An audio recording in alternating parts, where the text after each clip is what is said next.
Brought to you by KR Mangalam University. We provide you the platform to turn your dreams into reality. Give wings to your aspirations with KR Mangalam University. मुस्कुराइए, आप UP में हैं। यहाँ पे एक नई नवेली दुल्हन की जो माँ है वो पैरों पर घुटनों पर गिड़गिड़ा रही है कि मेरी बेटी के लिए दरवाजा खोल दीजिए। नई नवेली दुल्हन बकायदा वीडियो रिकॉर्ड कर कर अपने ससुर से कहती है कि पापा दरवाजा खोल दीजिए। पहले पूरा वीडियो देखिए, फिर आपको अंदर की कहानी बताते हैं। दरवाजा खोल दीजिए मम्मी जी, प्लीज मम्मी जी दरवाजा खोल दीजिए।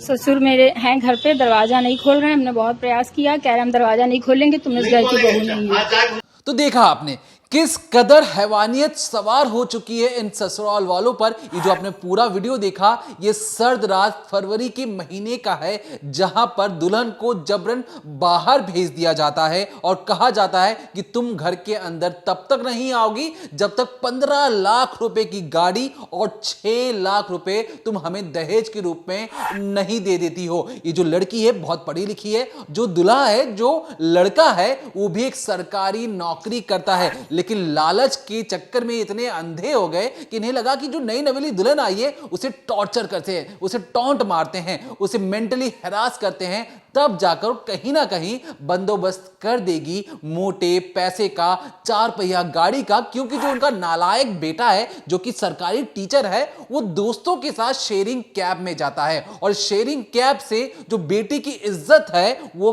कम हो रही है, क्योंकि भीख में मिले दहेज की गाड़ी पर चढ़कर ही जनाब की जो इज्जत है वो वाहवाही में बदल जाती। तब जाके सरकारी ऑफिस में जाकर या सरकारी टीचर के तौर पर जाकर ये अपना काम पूरा कर पाते। और ये जो लालच है, इस लालच की अंदर की कहानी, जो पर्दे की पीछे की कहानी आप जानेंगे तो आपके होश फाख्ता हो जाएंगे। क्योंकि यहां पर जो यूपी पुलिस है वो भी कटघरे के अंदर है, क्योंकि जिस तरीके से उन्होंने कार्रवाई की है वो कहीं से भी जायज नहीं ठहराई जा सकती। क्या है अंदर की कहानी, तफसील से सुनिए। ये पूरा जो मामला है ये लखनऊ से सामने आया है और इसको जानने के बाद, इसको समझने के बाद हर किसी के घर में, हर किसी शख्स को सिहरन पैदा हो जाएगी कि आखिर आज के ज़माने में भी ऐसे लोग रहते हैं, ऐसे सास ससुर रहते हैं। ये जो आप जिस लड़की की तस्वीर देख रहे हैं, इनका नाम है प्रिया दीक्षित और इन्होंने 22 मई को इस दुनिया को अलविदा कह दिया। चेहरा बेहद खिलखिलाता है, अपने दूल्हे के साथ खड़ी हुई हैं, लाल जोड़ा पहना हुआ है, लेकिन जितनी खुश ये अपनी शादी में नज़र आ रही है, हकीकत इसके इतर थी। ये शादी में इतनी खुश नहीं थी और इसने फिर दुनिया को अलविदा कह दिया। इस पूरी वारदात को, इस पूरे घटनाक्रम को समझने के लिए आपको दिसंबर 2024 में चलना होगा, जब इस पूरी कहानी की शुरुआत होती है। दरअसल लखनऊ में एक जगह पड़ती है ठाकुरगंज, वहाँ पर रहते हैं दिनेश दीक्षित। दिनेश दीक्षित की बेटी है प्रिया दीक्षित। वो अपनी बेटी की शादी गिरधर टंडन के जो पुत्र हैं शुभम टंडन, जिसकी आप तस्वीर देख रहे हैं, इसी लड़के के साथ तय करते हैं। दोनों परिवारों में बातचीत होती है। जो लड़का है वो सरकारी जॉब करता है, एक टीचर है सरकारी स्कूल में, और साथ ही साथ जो लड़की है यानी कि जो प्रिया दीक्षित हैं, वो भी सरकारी नौकरी की तैयारी कर रही है। लगातार अब उसकी तैयारी कर रही है और आने वाले वक्त में उनका एग्ज़ाम भी है। अब ऐसे में जब दोनों परिवार एक दूसरे परिवार से मिलते हैं, दोनों को एक दूसरे का परिवार पसंद आता है, बच्चे भी आपस में एक दूसरे को पसंद कर लेते हैं, तब जाकर 10 दिसंबर साल 2024 को प्रिया दीक्षित की शादी शुभम टंडन के नाम के इस लड़के के साथ हो जाती है। और ये तस्वीरें उसी वक्त की हैं। इन तस्वीरों में आप देख सकते हैं कि कैसे दोनों दूल्हा और दुल्हन के भेष में काफ़ी खुश नज़र आ रहे हैं। दोनों पिक्चर्स क्लिक करवा रहे हैं, रस्मो रिवाज जो है वो पूरे कर रहे हैं। और ये सारी चीज़ें हो जाने के बाद अब जो लड़का है वो अपनी नई दुल्हन के साथ अपने घर आता है। घर आने के बाद चीज़ें थोड़ी सी बदलने लगती हैं। 1 दिन 2 दिन कुछ चीज़ें सही रहती हैं, 1 महीने 2 महीने सब ठीक से गुजर जाते हैं, लेकिन अब जाकर जो ससुराल वाले हैं वो अपना असली रंग दिखाना शुरू करते हैं। दरअसल इस पूरे केस स्टडी, इस पूरी वारदात को जानने के बाद आपको भी समझ में आएगा कि ये शादी लड़की को पसंद करके नहीं की गई थी, इसलिए की गई थी क्योंकि लड़की जो है सरकारी नौकरी की तैयारी कर रही है और आने वाले वक्त में लड़की भी मोटा पैसा छापेगी। कायदे से ये हो सकता है आपको लगे कि मैं ऐसा कह रही हूँ, लेकिन जब आप ये पूरी स्टोरी समझेंगे और सुनेंगे तब आपको समझ में आएगा ससुराल वालों ने तो पहले ही प्लान बना रखा था। दरअसल जब लड़की ससुराल आ जाती है और कुछ समय बाद होता ऐसा है कि उसकी जो नंदे हैं, जो 2 बहनें हैं शुभम की, वो लगातार उसे ताना देना शुरू करती हैं, उसे ये कहना शुरू करती हैं कि तुम अपने घर से कुछ लाई नहीं, मेरा भाई जो है देखो हमारे पास कितने पैसे हैं, कुछ तो उसका स्टैंडर्ड मैच होना चाहिए, इस तरीके से ताने देना शुरू करती हैं। अब होता ये है कि इसी सिलसिलों में धीरे धीरे जो शुभम है वो भी अपनी पत्नी को लगातार ताने देता। वो कहता कि तुम्हारे पिता को मुझे कुछ तो देना चाहिए, कुछ पैसे देने चाहिए, मेरी सरकारी जॉब है, कम से कम उसकी तो इज्जत रखते। यहाँ तक कि सास ससुर ने भी ताने देने शुरू कर दिए और उन्होंने डिमांड की कि तुम एक SUV ला कर दो, जिसकी अगर कीमत की बात करें तो 14 से 15 लाख रुपए उसकी कीमत है। तो उन्होंने कहा था कि 15 लाख की SUV हमारे बेटे के लिए लाओ और साथ ही साथ 6 लाख रुपए कैश लाओ। ये वो चीज़ें हैं जो ऑफिशियल हैं, जो उस लड़की ने बताई। हो सकता है अंदरूनी तौर पर उससे और भी चीज़ें मांगी गई हों। यहाँ तक कि जब लड़की ने ये सारी चीज़ें देखी, उसने डिनाई भी किया, उसने ये भी कहा कि मैं कैसे ये सब चीज़ें लाऊं, अपने पेरेंट्स से किस हक से ये सब चीज़ें मांगूं। उन्होंने आपकी मुझसे शादी की है, शादी में जितना बन पड़ा उन्होंने दिया, उन्होंने सारे गेस्ट का सत्कार किया, सम्मान किया, उनको रिटर्न गिफ्ट्स दिए। तो ऐसे में लड़की ने भी कहा कि मैं ऐसे कैसे अपने पिता से डिमांड रखूं कि आप मेरे पति के लिए 15 लाख की SUV दे दीजिए। अब SUV की डिमांड क्यों हो रही थी? तो दरअसल जो सास है उनका इस पूरे मामले में एक टेक है और वो ये बोलती थी कि मेरा बेटा जो है वो सरकारी टीचर है, गवर्नमेंट ऑफिशियल है। अब ऐसे में वो शेयरिंग कैब में जाता है अपने दोस्तों के साथ, कभी कभी अपनी दोस्तों की गाड़ी से चला जाता है, तो उसकी इज्जत का ख्याल करो। वो तुम्हारा पति है, तुम्हें उसी के लिए काम करना है और तुम्हें उसके लिए इस गाड़ी का इंतजाम करना है। तुम खुद सोचो, तुम्हारा पति शेयरिंग कैब में जा रहा है, कैसा लगता होगा, उसके दोस्त क्या सोचते होंगे। इसलिए फ़ौरन जाकर अपने पिता से SUV गाड़ी लेकर आओ। जो लड़की है प्रिया दीक्षित है, उसने कई बार अपने परिवार से भी चीज़ें कहीं, परिवार उसे अपने घर भी वापस लेकर गया, वहाँ पर बातचीत की गई, क्योंकि समझ में आया, मायके में ये चीज़ समझ में आई कि उनकी जो बेटी है वो सुख में नहीं है और इसीलिए परिवार वाले अपनी बेटी को वापस ले गए। उन्होंने सोचा कुछ दिन हमारे साथ रहेगी, चीज़ें हम सही करने की कोशिश करेंगे। और दिसंबर में शादी हुई, फरवरी में जो लड़की है वो अपने घर थी और 3 फरवरी कड़ाके की जो ठंड होती है लखनऊ में, उस वक्त जो लड़की है वापस अपने घर आती है, उसकी माँ भी आती हैं और तब अभी आप जो स्क्रीन पर ये वीडियो देख रहे हैं, जो दीपक ने भी आपको शुरुआत में दिखाया था, ये वीडियो उसी वक्त का है। इसमें जो माँ है वो लगातार हाथ जोड़ रही हैं, वो बार बार कह रही हैं कि प्लीज़ प्लीज़ करके दरवाज़ा खोल दो, मेरी बेटी को अंदर ले लो। लेकिन जो पीछे साइड में दरवाजे के पीछे तरफ एक जो पुरुष खड़े हैं, जो बताए जा रहे हैं जो ससुर हैं लड़की के, वो दरवाज़ा नहीं खोल रहे। इस वीडियो के अंदर लड़की की आवाज़ भी आपको सुनने को मिलेगी। प्रिया दीक्षित भी पीछे से बोल रही हैं और बता रही हैं कि मेरे ससुर हैं, दरवाज़ा नहीं खोल रहे। और कड़ाके की ठंड में इन्हें 3 फरवरी के जो वीडियो है इसमें दिख रहा है कि बाहर ही रखा जाता है। यहाँ तक कि ससुर ये भी बोल देते हैं कि मैं दरवाज़ा नहीं खोलूँगा, जाओ। अब पुलिस वहाँ पर आती है, पुलिस के आने पर इनको अंदर किया जाता है, लेकिन जैसे ही पुलिस वहाँ से जाती है फिर से इन्हें बाहर निकाल देते हैं और तब लड़की जो है वापस अपने घर आती है। अब यहाँ पर होता ये है कि जो लड़की है वो लगातार गवर्नमेंट जॉब की तैयारी कर रही थी और ऐसे में इसकी जो जॉब है वो लग जाती है बाल विकास सेवा और पुष्टा आहार विभाग में। तो इस तरीके से जब इसकी गवर्नमेंट जॉब लगती है, ससुराल वालों को पता लगता है, तो फिर से लड़की जो है वो अपने ससुराल आ जाती है। लेकिन अभी भी जो डिमांड्स थी वो कम नहीं हुई थी। वो अभी भी ये चाहते थे कि लड़की पैसा उनको दे, लड़की उनके लिए 6 लाख का बंदोबस्त करे, लड़की उनके लिए 15 लाख की SUV खरीदे। तो ये सारी चीज़ें लगातार बढ़ती जा रही थी और इसी चक्कर में अब शुभम टंडन जो है वो अपनी ही पत्नी प्रिया दीक्षित को प्रताड़ित करने लगे, उसे मारने लगे, यहाँ तक कि उसे टॉर्चर करने लगे। इस कदर उसे मानसिक और शारीरिक प्रताड़ना दी गई कि वो जो लड़की थी वो अंदर ही अंदर टूट गई। 10 जून को, आने वाले 10 जून को अभी उसकी ज्वाइनिंग थी, उसे अपनी नौकरी ज्वाइन करनी थी, लेकिन उससे पहले 22 मई को ही उसने दुनिया को अलविदा कह दिया। यहाँ तक कि वो बहुत सारे प्रूफ, बहुत सारे डॉक्यूमेंट्स रख के गई है अपने पेरेंट्स के नाम और ये कहकर गई है कि उसे इंसाफ मिलना चाहिए। उस लड़की ने उन डॉक्यूमेंट्स में ये तक कहा है कि मुंह पर तकिया रखकर ससुराल वालों ने उसे मारने की कोशिश भी की है।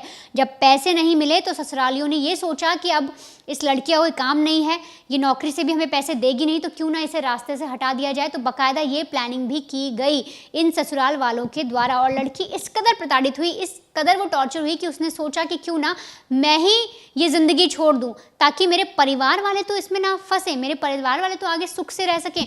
तो इस वजह से प्रिया दीक्षित ने एक ऐसा कदम उठा लिया। लेकिन इस पूरे मामले में अब जो शुभम टंडन है, उनका जो परिवार है, वो अलग अलग तरीके की बातें कह रहे हैं। यहाँ तक कि ये भी चीज़ें सामने आई हैं कि उनके भाई को, यानी कि लड़की के भाई को भी धमकाने की कोशिश की गई और पूरे तरीके से ये कहा गया कि तुम्हारी ज़िंदगी ख़राब कर देंगे। एक तरीके से जो प्रिया दीक्षित हैं वो अब इस दुनिया में नहीं है, लेकिन उनके परिवार का पीछा भी नहीं छोड़ा जा रहा। और प्रिया जो है जिस तरह से उसने अपने परिवार को बताया, उसने सारी चीज़ें अपनी फैमिली से कहीं कि ऐसी ऐसी सिचुएशन चल रही है, उसके बाद भी उसे ससुराल भेजा गया। तो कहीं ना कहीं अगर एक लड़की होने के नाते मैं कहूँ तो यहाँ पर सवाल प्रिया के परिवार से भी उठता है कि जब उस ससुराल वालों के, उसके पति का, उसकी सास का, उसके ससुर का रवैया आप समझ गए थे, तो आपने अपनी बेटी को ऐसे राक्षसों को दोबारा कैसे सौंप दिया?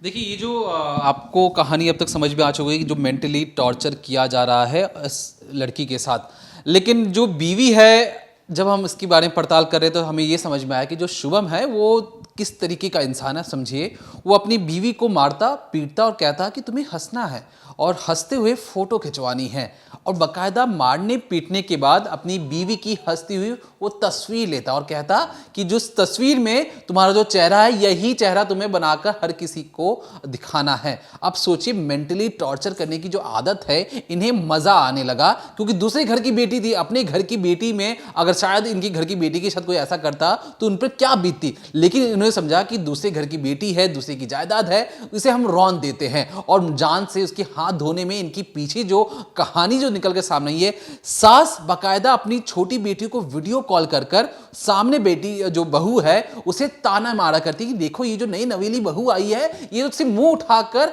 हमारे ससुराल में बैठ चुकी है, ये ना कोई काम धंधा कर रही है, ना दहेज ला रही है, ये सिर्फ हमारे पैसे का खा रही है। अब इस तरीके की बातें एक बार दो बार सास भी बोल रहा है, ससुर भी बोल रहे हैं। अब जब पति भी मारने पीटने के बाद जब ये कहे और फोन खींचकर ये कहे कि तुम्हें हंसते रहना है और यही मुखौटा लेकर तुम्हें बाहर भी जाना है, मेंटल स्थिति सोचिए उस बेटी की, उस बच्ची की जिसकी अभी नई नई शादी हुई है।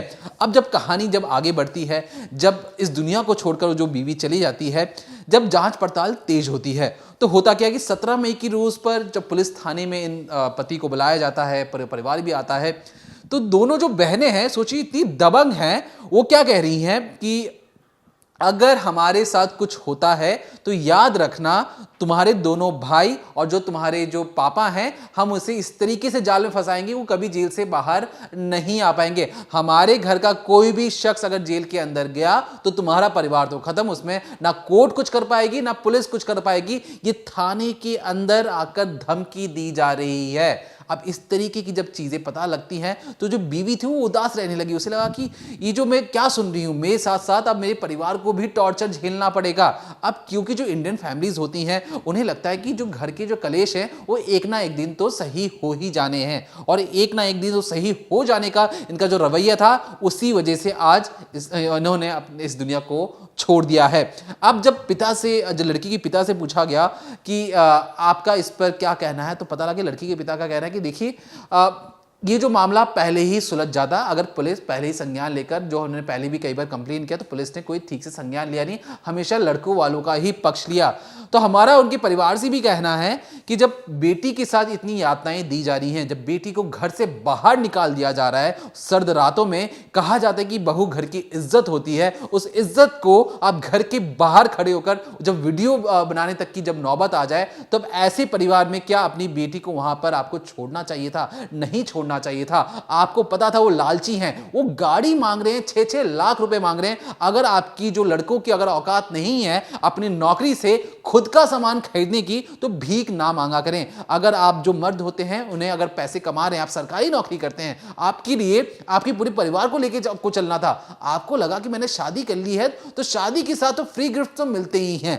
अब यही जो फ्री गिफ्ट्स और दहेज वाली जो चीजें हैं, इसी चक्कर में जब जान चली जाती है तब लोग समाज में आकर ये कहते हैं कि देखिए दहेज उत्पीड़न वाला मामला था, दहेज तो गलत चीज है। लेकिन मैं सवाल उठाऊंगा उन तमाम लड़कों से, उन तमाम मर्दों से जो अपनी काबिलियत पर, अपने ऊपर भरोसा कर कर कोई चीजें नहीं खरीद पाते हैं। वो इंतजार करते हैं कि जब हमारी शादी होगी, हमारा ब्याह होगा, तो अलमारी आएगी, नए नए बेड आएंगे, बर्तन आएंगे, कारें आएंगी। तो आप क्या अपने पैसों को लेकर आप क्या करेंगे?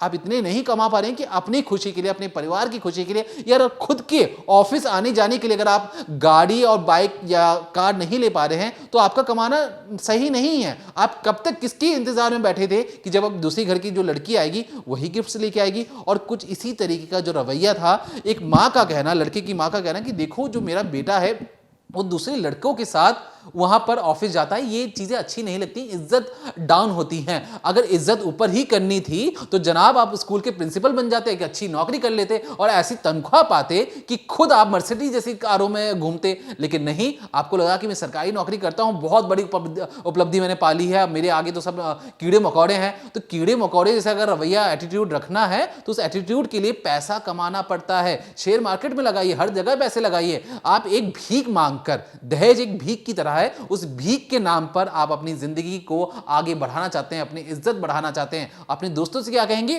कि मैंने अपने पैसे से खरीदा है, लेकिन पर्दे के पीछे की क्या पता लगेगी कहानी कि आपने अपनी बीवी के पापा से पैसे मांगकर गाड़ी खरीदी है।